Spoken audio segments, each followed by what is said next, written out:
حضرت عمر فاروق خلیفہ اول حضرت ابوبکر صدیق کے بعد مسلمانوں کے دوسرے خلیفہ تھے۔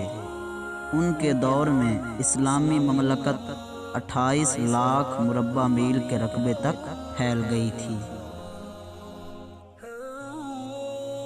ایک دن وہ مسجد میں منبر رسول پر کھڑے خطبہ دے رہے تھے کہ ایک شخص کھڑا ہوا اور کہنے لگا، اے عمر، ہم تیرا خطبہ اس وقت تک نہیں سنیں گے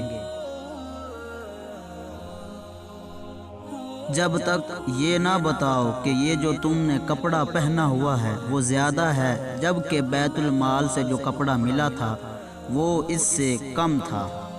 تو عمر فاروق نے کہا، مجمع میں میرا بیٹا عبداللہ موجود ہے؟ عبداللہ بن عمر کھڑے ہو گئے۔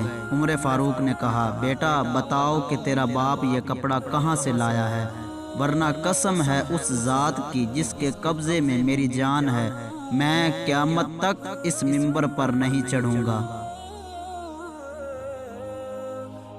حضرت عبداللہ نے بتایا کہ بابا کو جو کپڑا ملا تھا وہ بہت ہی کم تھا، اس سے ان کا پورا کپڑا نہیں بن سکتا تھا، اور ان کے پاس جو پہننے کا لباس تھا وہ بہت ہی خستہ حال ہو چکا تھا، اس لیے میں نے اپنا کپڑا اپنے والد کو دے دیا۔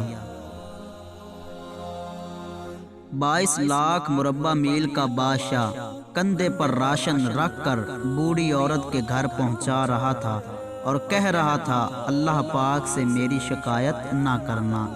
وہ صرف پیارے عمر ہی تھے۔